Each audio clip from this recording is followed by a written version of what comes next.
everyone, I'm Connie. So, in the last episode, I talked about this pattern that I have never really letting myself stop. Like, always have something to do, always working towards something. And I realized that sometimes being busy is actually a really convenient way of avoiding a much harder question. Who am I when I'm not achieving anything? But today, I want to look at that question from a slightly different angle. Not just who am I when I'm not achieving, but who am I in a different language? Welcome to Connie's Diaries. There's something I've noticed about myself for years, but I never really had the words to explain it. I can say certain things in English really easily, like I love you, I'm proud of you, that means a lot to me. Even things like I really appreciate you, that they just come out. I don't really have to think about them. But if I try to say the exact same thing in Cantonese, I just can't. It's so weird, because it's not like I don't feel it. I do. Sometimes I actually feel it even more. But somehow, the moment I try to say it in Cantonese, something just stops me. And I think part of it because Cantonese for me is very direct, very practical. It's a language where you say that needs to be said. You ask if someone's eaten, you tell them to wear a jacket, you remind them to get home safely. But saying something really sweet or emotional, it can feel almost embarrassing. And this isn't just with one person or one relationship. It's pretty much everyone. My family, my friends, people I care about. It's the same me, the same feelings. But somehow, depending on which language I'm speaking, a slightly different version of me shows up. Or sometimes, that version of me just doesn't show up at all. And once I started thinking about this, I realized this is actually a thing. So I started looking into it, and apparently, I'm not imagining this. There's actually quite a lot of research on how bilingual and multilingual people can feel differently depending on which language they are speaking. And what I found really interesting is that this shows up across so many different languages. For example, there's a research looking at Chinese English speakers, and some people reported feeling more comfortable expressing emotions in English, even though English was their second language. And that really made sense to me, because sometimes your second language doesn't come with all the same cultural expectations. It can feel a little lighter. At the same time, though, people can experience emotions more intensely in their first language. So it's almost like your first language can feel deeper, but your second language can sometimes feel easier. And it's not just Chinese and English. Researchers have found similar patterns among Spanish English speakers, Russian English speakers, Polish English speakers, French English speakers. So many different combinations. People describe things like saying I love you, swearing, praying, even lying. And somehow, these things can feel different depending on the language. Sometimes it feels less loaded in your second language. And I found that really interesting. There's also a research on people who learned English later in life. For example, one study looked at Russian immigrants who had learned English as a second language. And they actually used more emotional language when describing difficult experiences in English than they did in Russian. Almost like English gave them a little bit of distance, a way to talk about something that might have felt too raw in the language they grew up with. And Spanish-English bilinguals have described something similar. Things that are embarrassing or awkward can sometimes be easier to talk about in a second language because it doesn't carry the same emotional weight. And there's another example I came across that I thought was really interesting. Apparently, for some French learners, saying I love you in French doesn't necessarily feel as emotional powerful as saying I love you would in English. And researchers have described this idea that your second language can sometimes communicate the meaning of a feeling without carrying the full emotional weight of that feeling. I really like that idea because I think that's exactly what I've experienced. And then there's another side of this that I find beautiful. Different languages can actually have words for emotions that other languages don't really have the direct equivalent for. Like the Japanese word natsukashi, that feeling of nostalgia, but also happiness and warmth at the same time. Or in German, there's Komischbeck, literally grief bacon, the weight you gain from emotional eating, from feeding a feeling instead of naming it. That's difficult to translate directly into English, and it made me think maybe languages don't just give us different words, maybe they actually give us slightly different ways of experiencing and understanding emotions.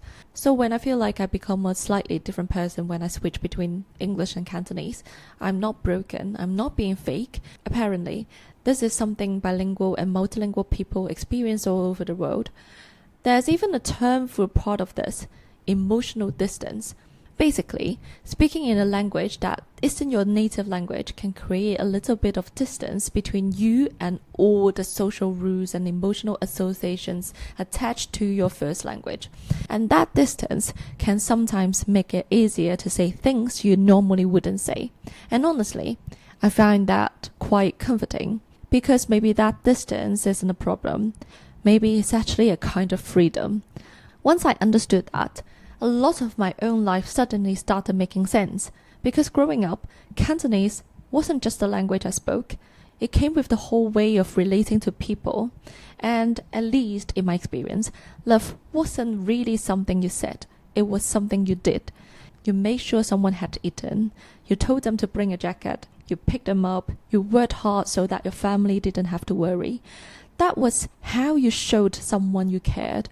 But you didn't necessarily sit down and say, I'm proud of you, or I love you, or you mean so much to me. That would have felt weird, almost too much. So I grew up completely fluent in that language of caring for people, but I never really became fluent in saying it out loud. And then I learned different languages, and somewhere along the way, without really intending to, I learned a completely different way of expressing myself. In English, saying I'm proud of you doesn't feel dramatic to me. It doesn't feel like I'm crossing some invisible line. It just feels like a sentence. I actually noticed this most with my families and friends. There are things I've said to them in English, through text, in a card, sometimes even out loud, that I genuinely don't think I could say in Cantonese. And that's the real part, because the feeling is exactly the same, maybe even stronger. But if I imagine myself saying those exact words in Cantonese, I freeze. It feels strange, not because the words themselves are strange, but because the directness feels strange. It doesn't fit with the way I learned to express love. And I think that's a really strange thing to realize about yourself. The language you grew up with, the language that feels closest to you, can sometimes be the language that makes it harder to say what's actually in your heart. And then a language you learned later, a language that technically isn't your first language, can become the place where you actually feel safe enough to say those things. For a long time, I thought that meant there was something inconsistent about me.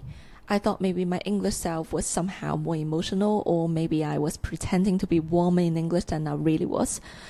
But I don't think that's true anymore. I think both versions are completely real. It's just that each language comes with different permissions and different silences. And that idea that a language carries more than just words is something researchers have looked at more broadly too.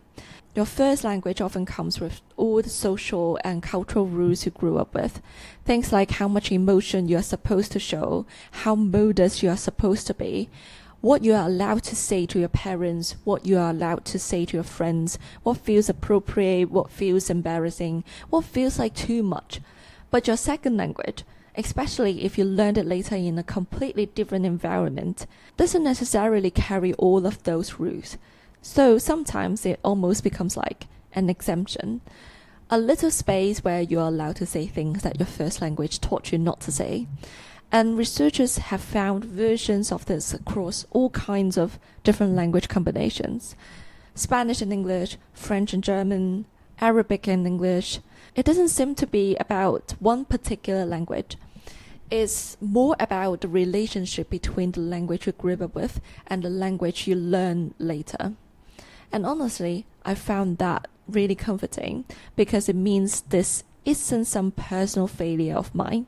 It doesn't mean I'm emotionally inconsistent, and it's not necessarily something specifically Chinese or specifically Cantonese. It's something that a lot of bilingual people experience. We can carry two emotional vocabularies inside one person, and sometimes two completely different sets of rules about what we are allowed to say. For a long time, I thought this was something I needed to fix, but I don't think it like that anymore. I don't think I need to force Cantonese to express something in exactly the same way English does for me. And I also don't think the warmth I express in English is somehow less real. Maybe I'm just someone who has two different ways of loving people. One is through actions, through worrying about them, through showing up, through doing things for them. That's something Cantonese has always given me. And then there's another way, through words. Through actually saying, I'm proud of you, you mean a lot to me, and somehow, English gave me permission to do that. Neither one is the fake version, neither one is the real me. They are both me, they just have different doors open. So if you are bilingual or multilingual, or maybe you've just noticed that you somehow feel like a slightly different person in different languages, I don't think that means you are inconsistent. And I definitely don't think it means one version of you is fake. Maybe each language just gives you permission to say different things. And maybe the important thing isn't figuring out which version is the real you. Maybe it's just noticing, what does each language allow me to say? And then, somehow, making sure the people you love actually get to hear those things. Because sometimes, just because we feel something deeply, doesn't mean the other person knows. And maybe we need to find our own way of saying it, even if it feels a little awkward, even if it doesn't come naturally, even if it's in a language that feels completely different from the one you grew up with. This has been Connie's Diaries. Until next time, keep becoming.